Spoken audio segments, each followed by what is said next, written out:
Hello everyone, welcome back to new video. ಇವತ್ತಿನ ವಿಷಯ ಏನಪ್ಪ ಅಂತ ಕೇಳ್ತಾರೆ, ಸೌತ್ ಈಸ್ಟ್ ಸೆಂಟ್ರಲ್ ರೈಲ್ವೆ ಒಳಗೆ ರಾಯಪುರ ಡಿವಿಷನ್ ಒಳಗೆ ಟೋಟಲ್ 1644 ಅಪ್ರೆಂಟಿಸ್ಶಿಪ್ ಪೋಸ್ಟ್ ಕರೆದಿದ್ದಾರೆ. ಇದು ಅಪ್ಲಿಕೇಶನ್ ಯಾವಾಗ ಸ್ಟಾರ್ಟ್ ಆಕೈತೆ ಅಂತ ಕೇಳಿದರೆ 5/5/2026 ಅಪ್ಲಿಕೇಶನ್ ಸ್ಟಾರ್ಟ್ ಆಗೈತಿ. ಲಾಸ್ಟ್ ಡೇಟ್ ಬಂದುಬಿಟ್ಟು June 4 ಲಾಸ್ಟ್ ಡೇಟ್ ಐತಿ.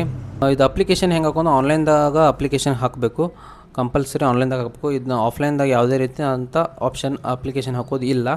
ಮತ್ತು ಇದು ಟೋಟಲ್ 1644 ಪೋಸ್ಟ್ಗಳನ್ನ ಇವನ್ನ ಹೆಂಗೆ ಡಿವೈಡ್ ಮಾಡಿದ್ದಾರೆ ಅಂದರೆ, DRM ಆಫೀಸ್ ರಾಯಪುರ ಡಿವಿಷನ್ ಒಳಗೆ 1363 ಪೋಸ್ಟ್ ಡಿವೈಡ್ ಮಾಡಿದರು. ಇನ್ನೊಂದು ವ್ಯಾಗೋನ್ ರಿಪೇರ್ ಶಾಪ್ ಅಂಥೇಳಿ ರಾಯಪುರ ಒಳಗೆ 281 ವೇಕೆನ್ಸಿ ಡಿವೈಡ್ ಮಾಡಿದರು. ಟೋಟಲ್ 1644. ಇದಕ್ಕೆ ಎಜುಕೇಷನ್ ಕ್ವಾಲಿಫಿಕೇಷನ್ ಬಂದುಬಿಟ್ಟು 10th ಆಗಿರಬೇಕು ಮತ್ತು ITI ಆಗಿರಬೇಕು. ಓಕೆ, 10+2 50% ಮಾರ್ಕ್ಸ್ ಒಳಗೆ ತೊಗೊಂಡು ಪಾಸ್ ಆಗಿರಬೇಕು. ITI ಕೂಡ 50% ತೊಗೊಂಡು ಪಾಸ್ ಆಗಿರಬೇಕು. ಮತ್ತು ಇವ್ರದ್ದು ಏಜ್ ಬಂದುಬಿಟ್ಟು ಜನರಲ್ದವ್ರಿಗೆ 5/5/2002ರಿಂದ 5/5/2011 ಯಾರು ಹುಟ್ಟಿರ್ತೀರಿ, ಸೊ ಅವ್ರಿಗೆ ಮಾತ್ರ ಇದು ಅವಕಾಶ ಐತಿ. SC ಕ್ಯಾಂಡಿಡೇಟ್ಗಳಿಗೆ 5/5/1997ರಿಂದ 5/5/2011 ಬಾರ್ನ್ ಆಗಿರಬೇಕು. STದವರು 5/5/1997ರಿಂದ 5/5/2011 ಬಾರ್ನ್ ಆಗಿರಬೇಕು. OBCದವರು 5/5/1999ರಿಂದ 5/5/2011 ಹುಟ್ಟಿರಬೇಕು. ಇನ್ನು PWD ಮತ್ತು ಎಕ್ಸ್ ಸರ್ವಿಸ್ಮೆನ್ ಇದ್ದವ್ರ 5/5/1992ರಿಂದ 5/5/2011 ಯಾರನ್ನ ಹುಟ್ಟಿರ್ತೀರಿ, ಸೊ ಅವ್ರಿಗೆ ಮಾತ್ರ ಇದು ಅಪ್ಲಿಕೇಶನ್ ಹಾಕೋಕ್ಕೆ ಅವಕಾಶ ಐತಿ.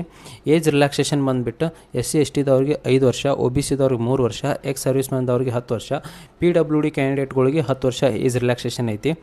ಮತ್ತು ಇದು ಅಪ್ಲಿಕೇಶನ್ ಫೀ ಎಷ್ಟೈತಪ್ಪ ಅಂತ ಕೇಳಿದ್ರೆ, ಈ ಅಪ್ಲಿಕೇಶನ್ ಫೀ ಯಾವುದೇ ಕ್ಯಾಟಗರಿಗಳಿಗೆ ಎಲ್ಲರಿಗೂ ಯಾವುದೇ ಥರ ಅಂತ ಎಕ್ಸಾಮ್ ಫೀ ಇರೋದಿಲ್ಲ. ಇದು ಅಪ್ಲಿಕೇಶನ್ ಟೋಟಲಿ ಫ್ರೀಯಾಗಿ ಅಪ್ಲಿಕೇಶನ್ ಹಾಕ್ಬೋದು.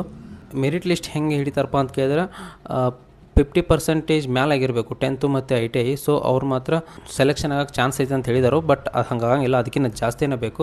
ಅಪ್ಲಿಕೇಶನ್ ಹಾಕೋಕ್ಕೆ ಏನೇನು ಡಾಕ್ಯುಮೆಂಟ್ಸ್ ಬೇಕಪ್ಪ ಅಂತ ಕೇಳಿದ್ರೆ, passport size colour photography, candidate signature, 10th marks card, ITI certificate, cost income, ಮತ್ತು PWD ಕ್ಯಾಂಡಿಡೇಟ್ಗಳು ಅಥವಾ EWS ಕ್ಯಾಂಡಿಡೇಟ್ಗಳು ಯಾರಾದರೂ ಅವರು ಸರ್ಟಿಫಿಕೇಟ್ ತೊಗೊಬೇಕು.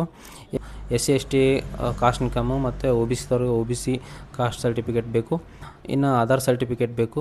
ಅಪ್ಲಿಕೇಶನ್ ಅಪ್ರೆಂಟಿಸ್ಶಿಪ್ ಇಂಡಿಯಾ ಅಂಥೇಳಿ ವೆಬ್ಸೈಟ್ ಐತಿ, apprenticeshipindia.gov.in ಅಂತ, ಅದ್ರೊಳಗೆ ಹೋಗಿ ಅಪ್ಲಿಕೇಶನ್ ಹಾಕಿರಿ.